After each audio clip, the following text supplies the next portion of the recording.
Hey guys, this is Chris. I'm going to talk a little bit about a pretty crazy squad. And when I say crazy here, um, I'm going to say crazy in a I don't know if it's so good or so bad or if I was just ill prepared type crazy.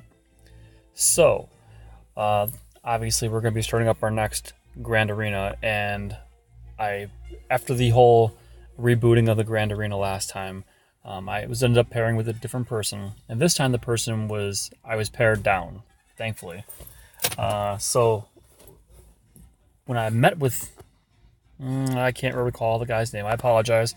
When I met with Mr. Opponent, what I discovered is that he very much focused on his fleet team, but was not very focused on regular arena stuff. So he had, for example, you can see in front of you, he had Ahsoka and Mace Windu Gear 12 with all the best mods and everything.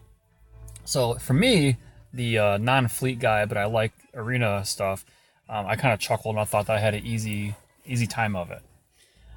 So when I started off the battle with him, I noticed that the only team that he had that was somewhat viable was in for the arena, I should say, was a EP team that had Gear 12, pretty much everything he needed for that. But it was not on set on defense, so I knew right away one of my teams was getting crushed, and of course it did. The team that you're seeing in front of you now, mind you, my team is not modded. My team is not Gear 12. My team is actually pretty soft right now. But his team was completely gold, Gear 12, except Bastila. Bastila was only 6-star like mine. And what I found out the hard way is that Mace is pretty doggone good on a Bastila lead team with the Zeta on her. So let me show you. So obviously with the leadership, I don't have the Zeta on yet, but you can see I'm building up for it right now. The big thing to point out is that at the start of battle, Jedi allies start with 15% turn meter. That's going to make your slow mace go faster, obviously. But I could not crack this guy's his initial protection buffer because obviously he's a tank, so he starts off with a ton of protection to begin with. To give him plus 200%, my team was dead before I had a chance to even get that down to regular protection. In addition to that, Jedi tank allies start with taunt, so I had no choice but to go fight him. And he also has 150% tenacity and deal 35% more damage. Now here's the important part that I want to make sure that I point out. The 35% more damage. So keep that in mind. So now let's go back and let's take a look at Maze. And last time I was talking about a lot of characters that you don't have a full understanding of what they do because you just had this preconceived notion based on what your guildmates say, what the YouTubers say, what your general assumption of these characters are.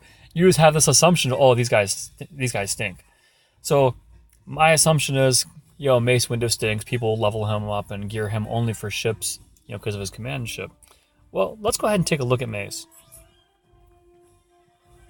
So if I click on Invincible Assault,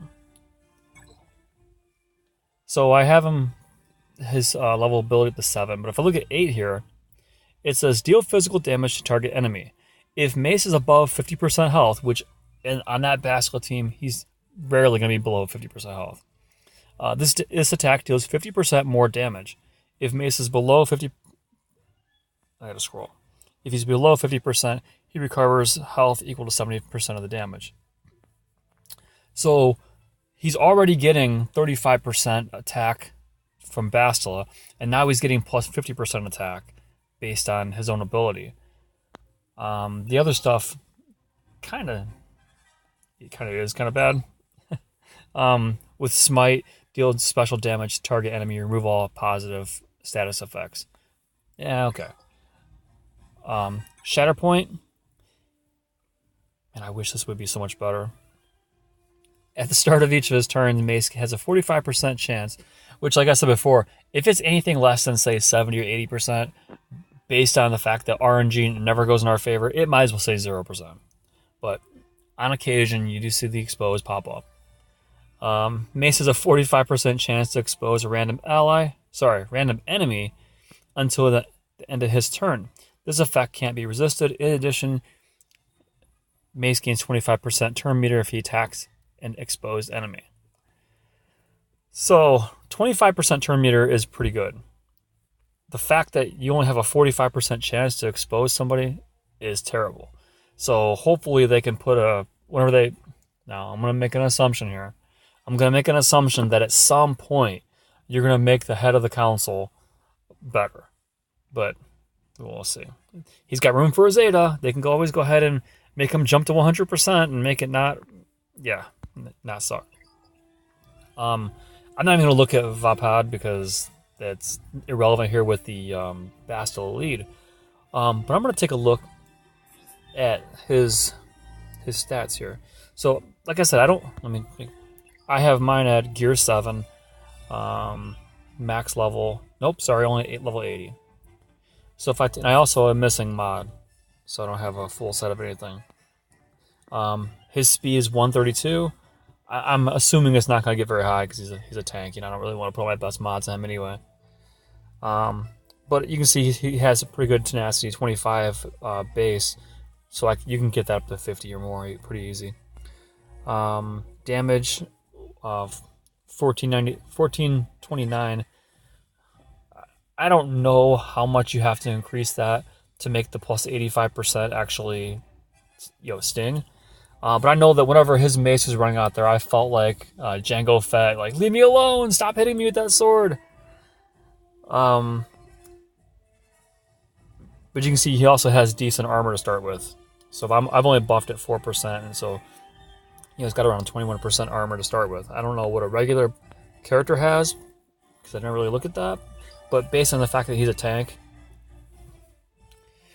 yeah, this is what I'm saying, is I don't really know if it was just the perfect storm of me being unprepared to fight that fight, or if Mace on this particular team is really that good or not. Yeah, I just don't know.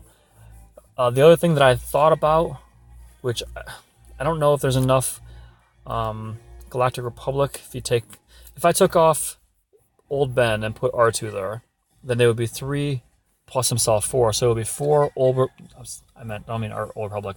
I mean Galactic Republic characters to trigger the offense on his number crunch. So possibly you can increase Mace's damage through R2. But again, I don't know if it's worth investing in, because number one, my guy's not really leveled up. But number two, it could have just been the fact that I underestimated the character, underestimated the team, and it went in there and just took an old-fashioned butt whipping. At the end of the day, what we ended up playing out was that I had 2 parties that he couldn't defeat, and it was he couldn't defeat my Phoenix or my First Order, and I couldn't defeat his Bastila team.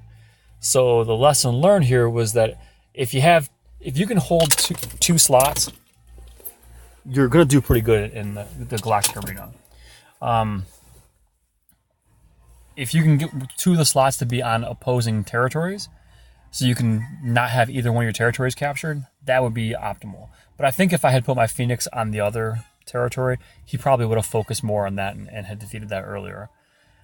But I think that if you can have at least one of your best defensive squads sitting there and be intimidating, and hopefully he left some of his power on defense himself. Because I was sitting here looking at this one, it wasn't yesterday, it was a couple days ago, and I knew right away there was nothing that I had that could defeat his Bastila team except my First Order team. And my First Order team was on defense, so I'm just sitting there hoping and praying that he didn't have some type of Rebels team that could pound my my First Order team, which he didn't, and that he couldn't figure out how to defeat my Phoenix team at the last second, and then somehow beat me on some tiebreakers and things like that. Which it didn't happen, so yay for me. And now we're going into the larger Galactic or Grand Arena or whatever it's called. let me back up one screen here. The fact that we're doing ships this time means that I'm gonna lose. Because as you saw before, I usually sim all my fleet battles because my fleet stinks. This might actually make me invest in my fleet guys. So I may have to sit down and start throwing some gear on old Biggs and the guys I've been avoiding. But I find it interesting that the top reward is still 12 for the Grand Arena. 12 of the top splice. It's nice to get those, but gosh, it could be so much more. And the top event reward, 90 shackles, stun cuffs. There you go. You would think I would know that by now. Eh. Yeah, I don't know what those arrows mean. Oh, that's round 3. Round 2. Round 1. Round 1. Yeah, and unfortunately, we still don't have the information on, what's going on with these. 4 hours to go.